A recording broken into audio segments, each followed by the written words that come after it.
The day my son got promoted, I got fired. Same hour, different sides of town. Name's Curtis, 61, ex-maintenance lead with a 20-year-old mug and a badge they forgot to collect. Funny how lukewarm vending machine coffee tastes colder under flickering lights. Ever had someone you love cheer while you quietly fall apart? You failed the family, Farron said sharply before the notary even cleared his throat.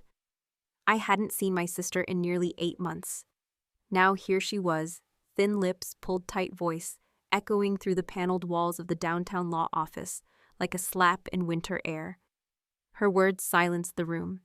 Even Clive blinked just once before settling back into his usual smug composure. Outside the wide windows, the Cincinnati skyline hunched beneath a low gray October sky. Inside, the stale bitterness of burnt coffee clung to everything, including my cotton shirt. I glanced at the sleeve. Faint water stains ran like bruises along the edge. It hadn't even rained that hard, but it felt like it had poured. Clive sat across from me, his blue suit almost too sharp, too perfect. My cousin had always been theatrical. His gestures measured, his pauses calculated. Today, even his grief looked rehearsed. And tucked into the breast pocket of that spotless suit was my father's Mont Blanc pen, the same one Dad had always used to sign school slips, checks, contracts. I hadn't seen that pen in 5 years. Now it rode along with Clive like a final insult. Mr. Alcott, the notary, barely glanced up. "Shall we begin?" Farron folded her arms. Her heels clicked against the polished floor as she shifted her weight. "Let's get it over with." The will was read quickly, clinically. Alcott's voice had the musicality of a fax machine. Most of the estate, including the lake house and financial instruments, went to Farron. Clive received the Western property, and specifically the Mont Blanc pen, in recognition of his support and counsel during times of distress. I nearly choked at that. Clive's idea of counsel was quoting business magazines over cocktails. Then came my turn. To Jonas Maddox, Alcott read, "Not looking at me goes the keepsake box, currently in storage, to be collected at his convenience." There was a pause. I waited. Nothing else came. "That's it?" I asked. I didn't raise my voice. I didn't have to. The silence did it for me. Farron looked away, jaw clenched. Clive's lips curled just slightly. "It's what he wanted," he said as if rehearsed. My heart pounded in a way that felt familiar, like that time I forgot my lines in the high school play. Only this time there was no laughter to soften the blow. I nodded, stood slowly, and reached for my coat. I wasn't going to give them the satisfaction of seeing my face twist. As I leaned over to retrieve my folder, I caught a flicker of movement. Clive's folder was open just enough to reveal a single corner of paper cream-colored faint handwriting in my father's script, and the unmistakable heading, Revision April. April.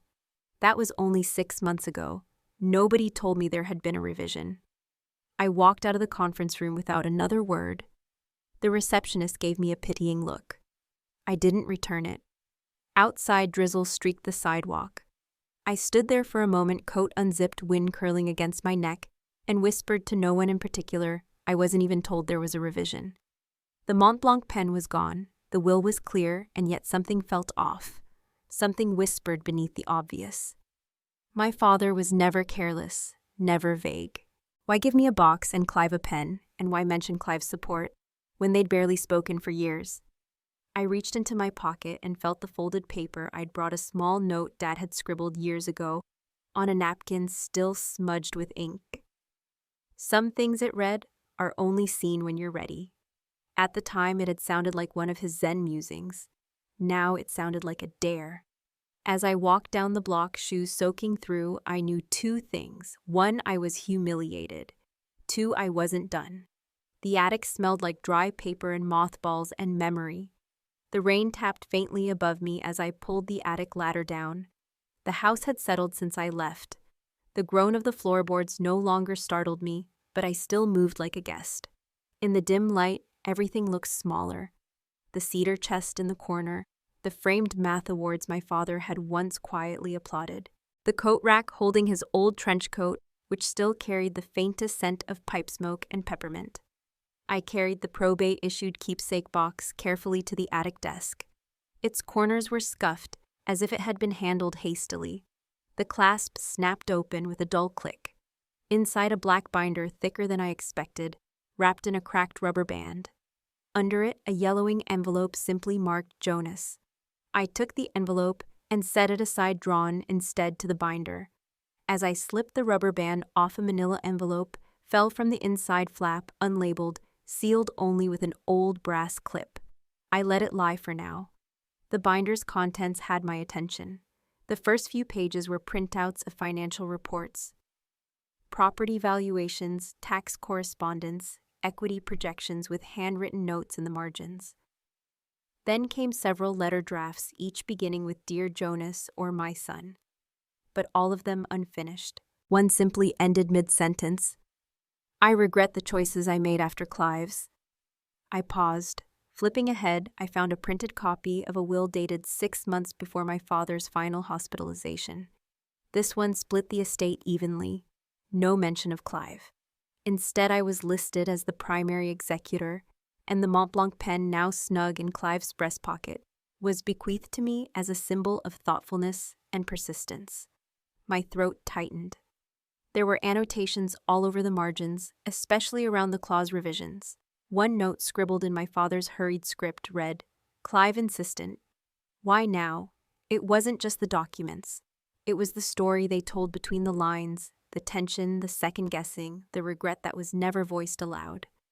I realized the binder wasn't simply a container of facts. It was a map of hesitation. At the back was a folder with a post-it that read, "Reconciliation, pending." I pulled it out slowly. Inside were scanned pages of a journal. My father's voice came alive in those pages, carefully composed reflections. Not dramatic, just the kind of plain honesty you forget to expect from people until it's too late. One entry stood out, dated 2 days before he entered the hospital. "Jonas must know the truth, if not now, soon. There's dignity in delay, but cruelty in silence." The rain tapped louder now. I hadn't noticed when it had begun in earnest. I turned back to the manila envelope. Its clip resisted for a second, then gave. Inside were a handful of email printouts. Most were unsent drafts. One titled, "To Jonas." If I cannot say this was time-stamped 11:47 p.m., less than 12 hours before he collapsed. The email was short. "Forgive the years I let silence grow between us. If you're reading this, I didn't find the courage to speak. But I tried. In my way. Keep looking, you'll understand." No signature. Just his name typed without flourish, Alton Maddox. I reread the line twice before folding the page neatly and slipping it into the reconciliation folder. Then I placed the binder back into the box and closed it. There was a knock, wind against the window pane. Or maybe memory. "Your dad used to say you had the best moral compass in the room," Ellison said, folding his napkin with the deliberate care of someone who'd led men through battlefields and school board meetings alike. His words settled slowly like the steam curling off the chipped coffee mug between us. I hadn't heard someone speak about my father with that much affection in years, or maybe just honesty. The vinyl booth groaned under my shifting weight. I tried to find something to focus on beyond the ache behind my sternum. Outside, a slow drizzle streaked the window panes, blurring the tired landscape of downtown Augusta. Across the Ohio River, the Indiana hills loomed like ghosts. Inside Lou's lunchbox.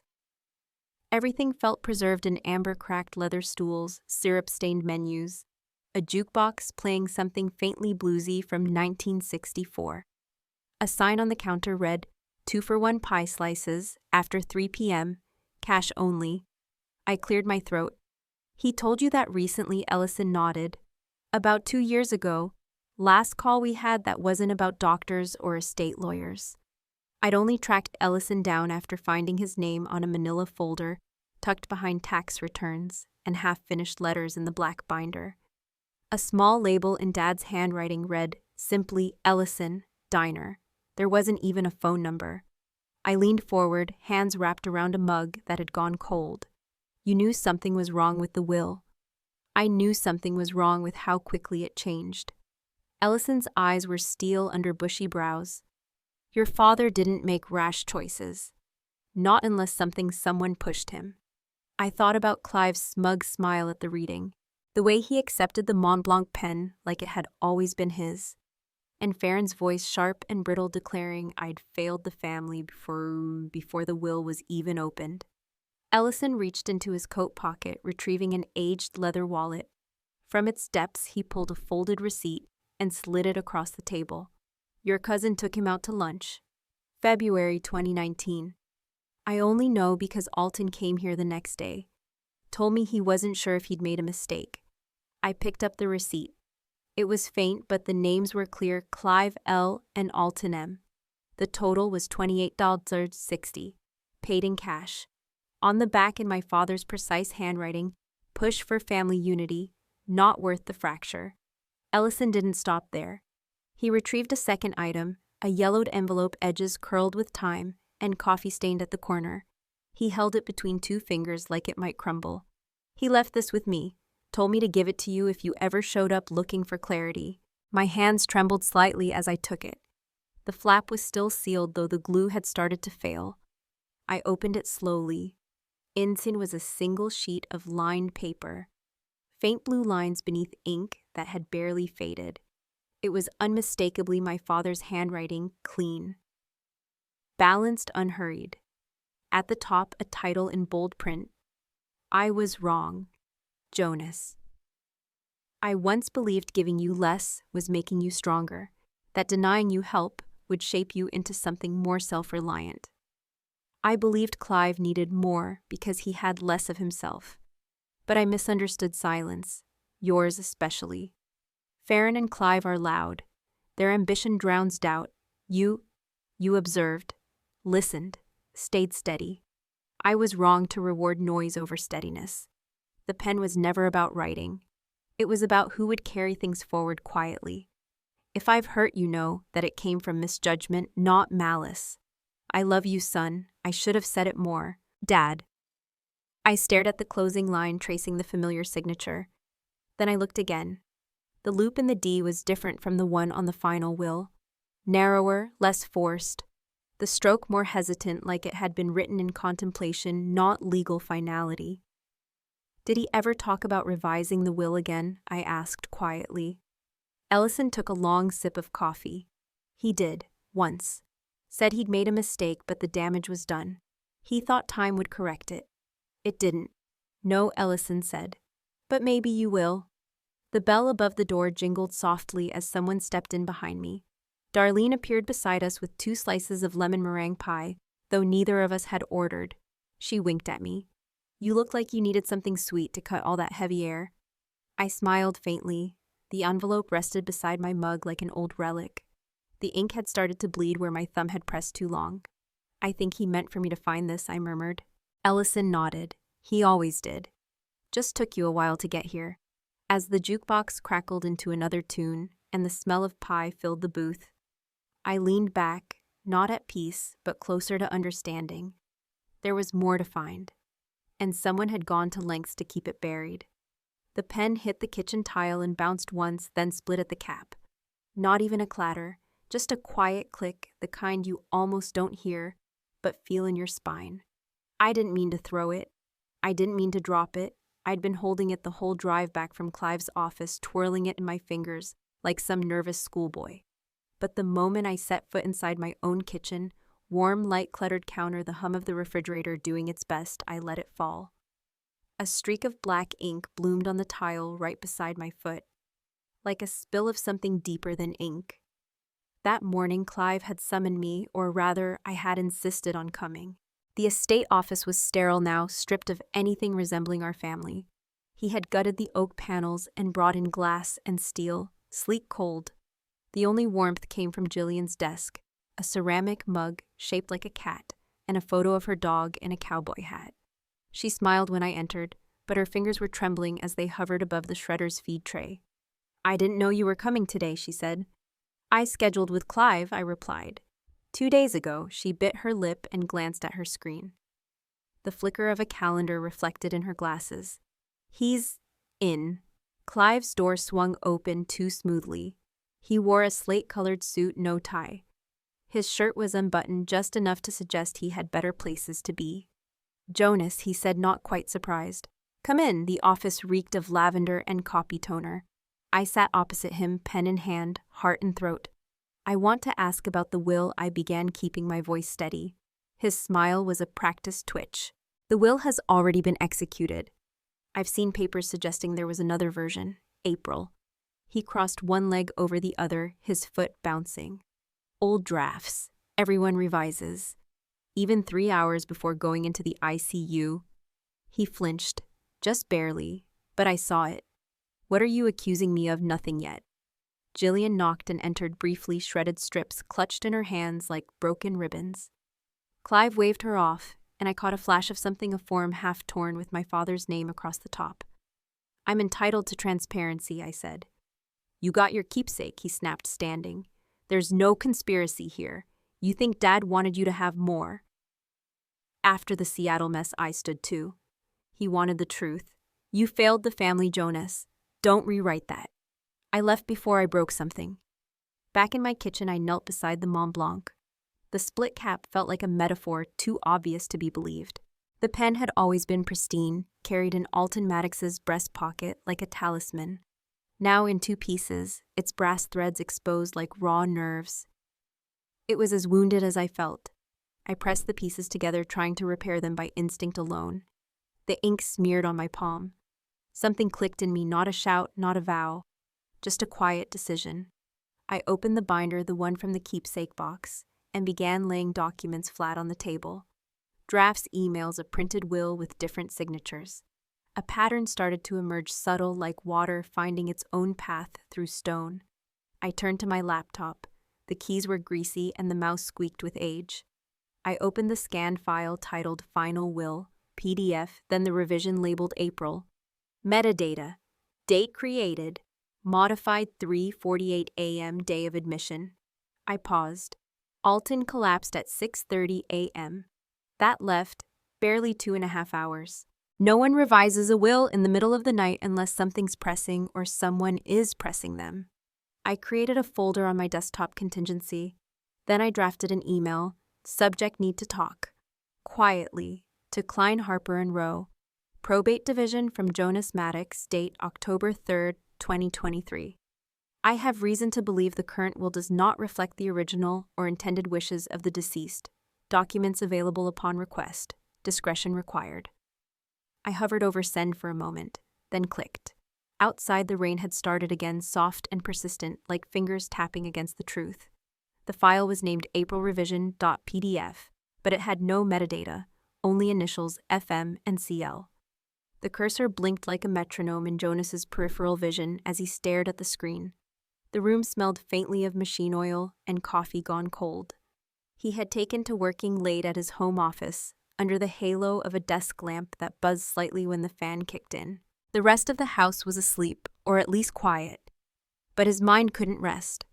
The PDF was buried inside a folder Jillian had once emailed him, a seemingly innocuous legal bundle from the estate office. He wouldn't have noticed it if not for the file name, short, clinical, oddly capitalized. aprilrevision.pdf. The name tugged at his memory. April was when his father had last been lucid. Barely. He opened it. The document loaded slowly. There was no metadata, no track changes, just the final page with Alton Maddox's name signed in a shaky scrawl. Jonas leaned in. Something was wrong. His father's signature always looped the A of Alton like a quarter note in cursive. This one didn't. It stabbed forward instead. Blunt, no flair. Jonas knew that hand. He had watched his father sign birthday cards, high school permission slips, even checks for the diner down by the Ohio River. This wasn't it.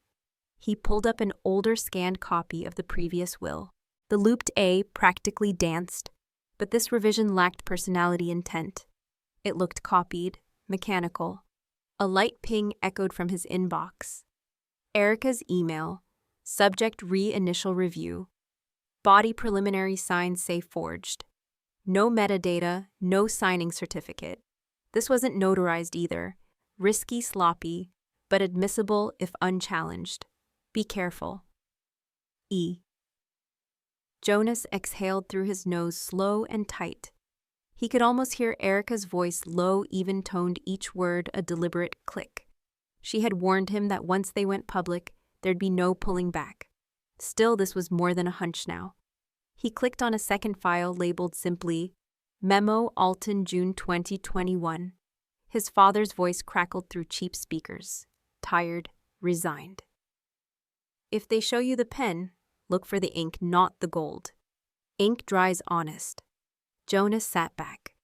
That line oddly poetic for his father. But it made sense now. The Mont Blanc pen, the one that cracked against the kitchen tile. The ink it once held. What mattered wasn't the casing, the symbol of prestige.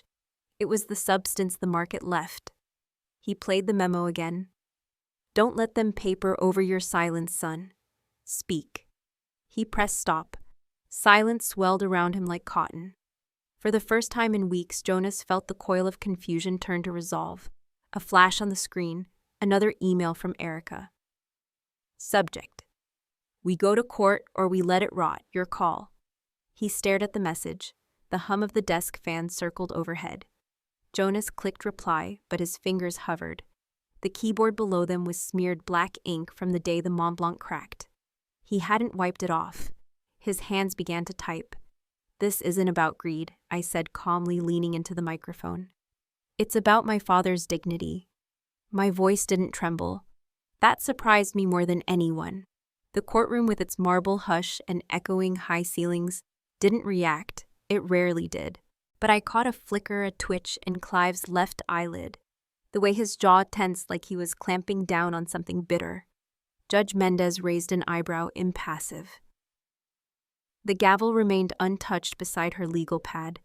The hum of the ventilation above and the occasional scuff of a lawyer's shoe across polished floors were the only signs the room still breathed. It was spring in Cincinnati, but inside Hamilton County Courthouse, time had stalled somewhere between late winter and reckoning. Erica rose with the cool poise of a woman used to crosshairs. Her navy suit had sharp lines, and every step she took toward the witness podium sounded like purpose. Mr. Maddox, she said, please walk us through how you came into possession of the April revision file. I began. The attic, the keepsake box, the black binder. My voice was steady, almost detached as I outlined the sequence one that had kept me up most nights for months. It was inside a manila folder marked Reconciliation Pending, I said, among handwritten notes, financial records, and an unsigned PDF named April Revision. Was the PDF signed digitally? I replied, but the signature, my father's, wasn't his. It lacked the loop on the A. My dad never wrote it straight, not once. Even his grocery list had that loop. Judge Mendez made a small note. Erica turned face neutral, but relentless. Did you recognize the initials within the document? Yes. FM and CL Farron Maddox and Clive Laurent. Clive, seated next to his attorney, shifted visibly. His fingers adjusted his watch, a Rolex gleaming and heavy like it needed to be noticed. The digital dial blinked 10:15. My breath caught. That was the exact time logged by the nurse in Alton's death certificate. A coincidence? I doubted it. Erica continued. Did your father ever mention revising the will? No, I said. In fact, I found a voice memo dated just a few days before his final hospitalization. He said he feared being legally cornered, that if anyone showed me the Mont Blanc pen, I should look for the ink, not the gold. A rustle swept through the back benches. Farron's posture stiffened. Clive remained motionless, but his eyes had lost their polish. Erica approached the bench. Your Honor, we'd like to call Jillian Pruitt to the stand. The bailiff swore her in, and Jillian looked every bit the anxious assistant caught in a firestorm. Her blouse was wrinkled, and she gripped her purse strap like it might anchor her to truth. Ms. Pruitt, Erica said gently, can you confirm you were asked by Mr. Laurent to shred files dated April 5th through April 9th, 2021? Jillian's voice was small. Yes, he said they were drafts. Unnecessary clutter. Did he use the word revision? Her gaze dropped. Yes. And he said something about needing to streamline the legacy. Did Mr. Laurent ever mention Jonas Maddox to you? Jillian hesitated. He said Jonas wouldn't understand, that he'd dig where it didn't help anyone. A low murmur rolled across the benches. Erica nodded. No further questions. Judge Mendez turned to Clive's attorney, who waved off cross-examination. Clive stood abruptly despite protocol. "Your Honor, may I speak?" he asked. She studied him. "If it's a confession, yes. Otherwise, sit down." Clive's voice when it came was not angry, but tired. "I didn't mean to steal. I just lost everything. I made a leveraged bet. 3 margin calls in a week. I thought I could fix it before anyone noticed." "You thought falsifying a legal will was the fix?" Mendez asked dryly. "I didn't forge the signature," Clive insisted. "Farron did." Farron gasped, turning to him. "You liar. You begged me. I needed it. You said Jonas would just waste it all on piano bars and nostalgia." I stood still unmoved, not because the words didn't hurt, but because they were beneath the weight of what I already knew. Farron started crying. "I never meant to erase him," she said. I didn't want Dad's legacy diluted by memories." Erica stepped forward. "Legacy doesn't belong to the loudest heir, Your Honor. It belongs to the truth." Judge Mendez nodded slowly. Then with a final scribble and no drama, she raised the gavel. "This court finds the April revision invalid. The original will shall be honored in full." Court is adjourned. The gavel fell with a wooden finality. As the room emptied, I lingered at the foot of the aisle. Clive passed by, shoulders slumped, silk handkerchief clutched in a damp palm. "I'm still family, you know," he said, eyes not meeting mine. I didn't answer immediately, but when he reached the door, I turned. "Then act like it." He paused just a breath, then walked on. Outside, the courthouse steps were slick with last night's rain. A few robins chirped in the distance, and the smell of earth and old stone filled my lungs. I didn't know where the path went from here, but I knew whose name was on the first step. I found the pen cap behind the fridge still whole. It had rolled into a patch of dust, and forgotten grocery receipts resting like a relic waiting to be seen. I turned it over in my palm. A faint crack ran along the edge, but the gold band was intact like a promise not entirely broken. The morning was gray again. Snow building silently on the sill, and the radiator in the kitchen clanked with effort. I'd woken earlier than usual, not from nightmares this time, but a kind of quiet tug, the kind that starts behind the ribs and whispers, "Today, something shifts." On the counter lay the binder, cleaned and pressed flat. Its pages now digitized and saved in multiple folders, one for Dad's will, one for the memos, and one for the things that didn't quite fit, but still felt important. My fingertips were sticky from the gold adhesive I'd found in Alton's desk drawer. A strange little vial with a curling label that simply read, "Restore." I repaired the Mont Blanc with surgical care. The adhesive seeped into the fracture, glinting in the winter light, as if remembering what it used to hold. When I pressed the cap and barrel together, it clicked. Not perfectly, but enough. Ellison knocked just as I was setting the pen on the dish rack to dry. He was older than I remembered from the diner, or maybe I was just seeing him clearer now. His wool coat smelled of peppermint and wood smoke. He didn't say much, just walked in, nodded toward the pen, then settled into the living room chair by the fireplace. "Funny thing about repair," he murmured. "It's never about putting something back the way it was. It's about letting it live again with the cracks." We sat for a while without talking. Outside, snow fell with that muffled softness only February could offer. He handed me an envelope. Inside was a single sheet of paper folded twice. Dad's handwriting again, but older, slower. On it, just one sentence: "Legacy isn't money. It's memory." I swallowed against the sting behind my eyes. That afternoon, I made my way to the old garden shed, the one Dad had called his chapel, when he still wrote columns for the Sunday paper. I hadn't been inside since we buried him. The lock protested but gave way with a grunt. Inside, it smelled like cedar and thyme. Stacks of notebooks lined the shelves, a few VHS tapes in a box labeled "Home Stuff." One of them had our names in faded Sharpie: Jonas and Farron, Snow 1998. I brought it inside. When the tape began, the image flickered and lines of static rolled across the screen. Then a yard buried in snow, Alton chasing 2 small figures in matching parkas. My sister laughing so hard she tripped. Me throwing a snowball and Dad catching it midair, pretending it hurt. The sound of his laugh, sharp, real, unguarded, filled the room like music. Hours later, a knock at the door. Farron stood there, clutching a photo. She said nothing, just held it out. It was us standing by a snowman. Dad in the middle, his arms around our shoulders. I hadn't seen that photo in years. I found it in the attic, she said softly. I thought you should have it. I nodded, unable to form words. She started to leave, then paused. Maybe we rebuild, she said. I watched her go, the snow collecting in her footprints like time covering memory. The fire crackled in the background. I reached for the pen and clicked it once. It held. The room smelled faintly of fresh paint and lemon polish. Glass windows stretched from floor to ceiling, the spring sunlight cutting across the floor like gold blades. At the front of the room, a ribbon the color of navy blue, the exact hue of Alton's old sports coat, hung taut between two polished brass poles. A dozen rows of chairs filled the space, occupied by teenagers in collared shirts, families in their best Sunday wear, and a handful of retired teachers who remembered the Maddox name not from lawsuits or obituaries, but from the quiet footprints Alton once left behind. It was the kind of turnout Jonas had never dared to hope for. But it wasn't about him. Not today.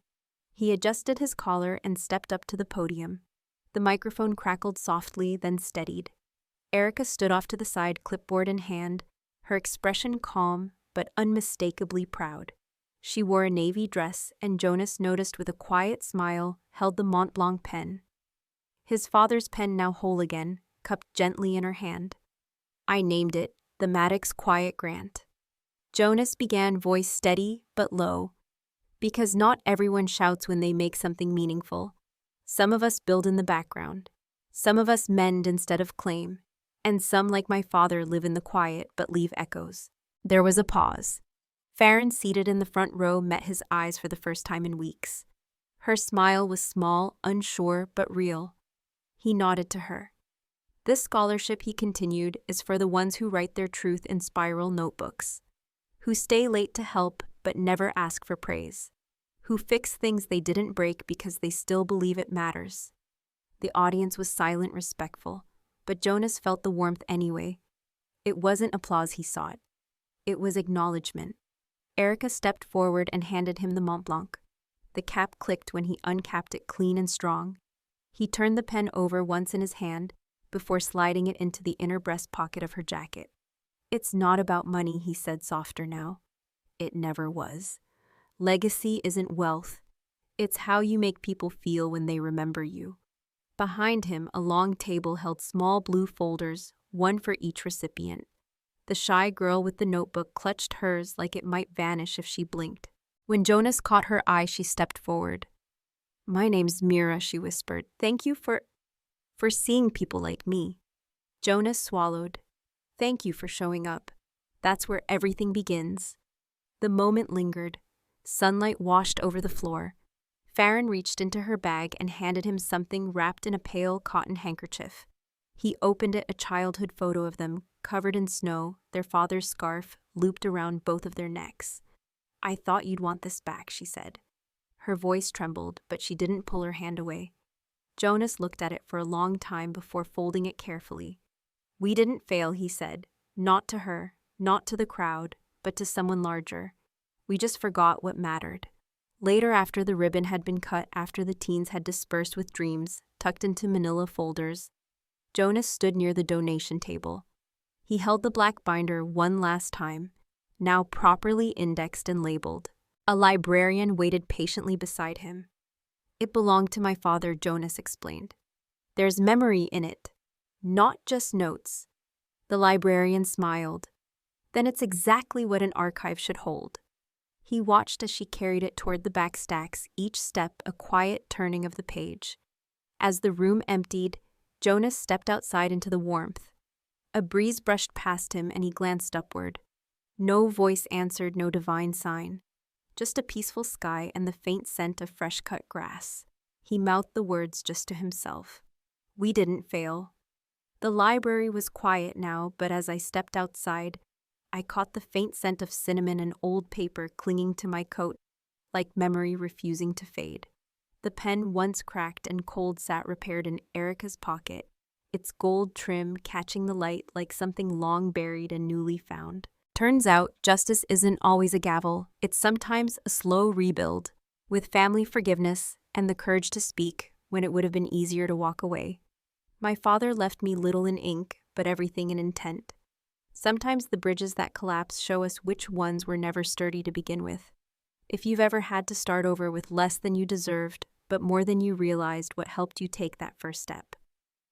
Feel free to share below. Maybe someone needs to hear your story today.